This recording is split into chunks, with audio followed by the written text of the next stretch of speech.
कक्षा 10 की जो प्रश्नावली 6.2 है उसके दूसरे क्वेश्चन का आपका जो तीसरा भाग है, इसमें आपको क्या दिया गया है। उन्होंने कहा कि अगर कोई ऐसा त्रिभुज है उसमें पी क्यू बराबर 1.28 सेंटीमीटर, पी आर बराबर 2.56 सेंटीमीटर, पी ई बराबर 0.18 सेंटीमीटर और पी एफ बराबर 0.36 सेंटीमीटर अगर है, तो आपको बताना है इसमें, देखो इसका क्या यहाँ पर चित्र तो नहीं बना हुआ है, तो उसको हम यहाँ पर आपको जो बना के बता देते हैं।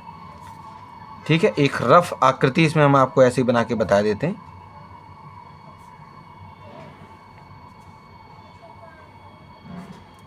पी क्यू आर, यहाँ पर हमारी कोई एक लाइन हम खींचे लेते हैं, क्योंकि अभी पता तो है नहीं वो समांतर है या नहीं।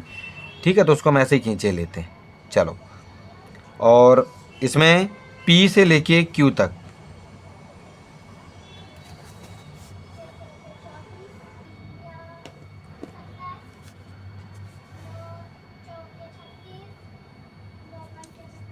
PQ बराबर आपका कितना है 1.28 सेंटीमीटर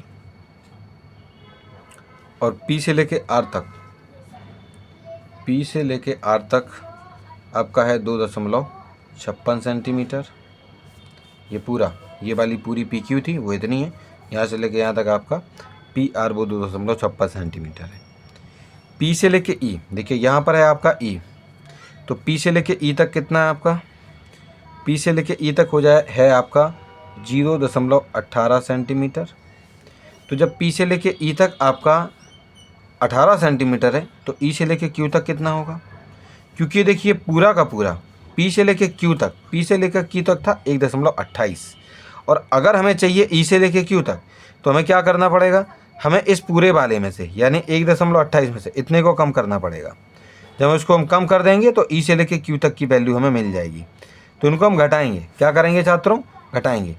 तो घटाने के लिए क्या करेंगे, 1.28 में से 0.18 हम कम कर देंगे छात्रों, तो आपका 0.1 यानी 1.1 लिख सकते हो या 10 भी लिख सकते हो आप। तो यहाँ पर देखो आपको दिया तो गया था क्या, पीई तो आपको मालूम था कि वो है आपका 0.18, लेकिन हमने उसके साथ में निकाल लिया है आपका EQ भी निकाल लिया है, और वो कितना है 1.1 भी लिख सकते हो और आप 1.10 भी लिख सकते हो जो है। उसके बाद हमें PF मालूम है, PF बराबर कितना है, यानी ये जो P से लेके F वो कितना दिया है हमें 0.36, यानी ये है 0.36 सेंटीमीटर। तो ये यहाँ पर F है, तो PF आपका इतना हो गया। तो F से लेके R तक यानी इस पूरे में से, पूरा मतलब PR वो कितना था आपका, PR है ना, ये पूरा कितना है वो 2.56 सेंटीमीटर। उसमें से इस पूरे वाले में से इतने को यानी P से लेके F तक की दूरी को अगर हम कम कर दें तो FR आपको यहाँ पर प्राप्त हो जाएगा। तो यहाँ पर भी घटाना है, यानी PR कितना था 2.56 था, उस 2.56 में से हमें अपना 0.36 को कम करना है बच्चों, 0.2 यानी कि 2.20, यानी जो आपका FR है वो है 2.20 सेंटीमीटर।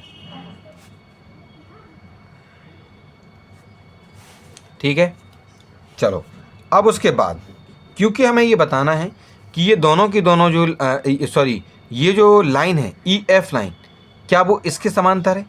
तो हम क्या करते हैं कि जो इस लाइन, अगर देखो अगर ये समांतर होगी, ठीक है, तो हमें पता है कि जो थेल्स थ्योरम का जो उल्टा जो आपकी होती है उसके जो कन्वर्ज होता है, उसका जो विलोम होता है, वो ये कहता है कि अगर इनका अनुपात, इन लाइनों का अनुपात यानी PE और EQ, यानी अगर PE और EQ अगर इनका अनुपात बराबर निकल आए, किसके, इस PF और FR के अगर बराबर अगर इनका अनुपात निकल आता है, तो ये वाली जो लाइन है वो उस QR लाइन के समांतर हो जाएगी। ये हमारा क्या कौन बोलता है, आपका जो आपकी थेल्स थ्योरम है उसका विलोम यानी कन्वर्ज ऑफ थेल्स थ्योरम। ठीक है कि नहीं।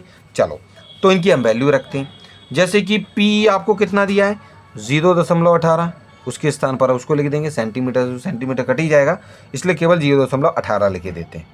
EQ कितना है?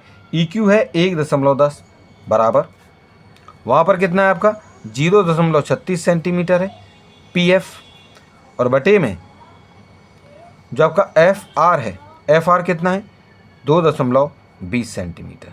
ठीक है, इसको लिखने की जरूरत नहीं है सेंटीमीटर को। चलो अब इसमें छात्रों हम क्या करेंगे कि इनके सबसे पहले हमें करना है भाग करना है, यानी पहले पॉइंट हटाना पड़ेगा।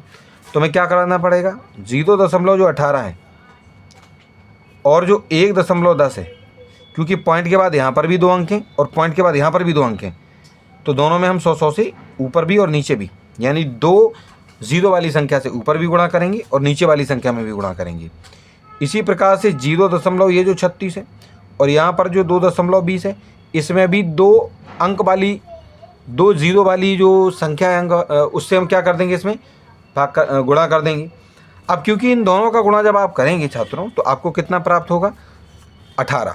कितना प्राप्त होगा 18 बटे, और इनका जब आप गुणा करेंगे तो आपको मिलेगा 110 बराबर, इन दोनों का गुणा करने पर आपका आएगा 36 और इधर गुणा करने पर आपका आएगा 220।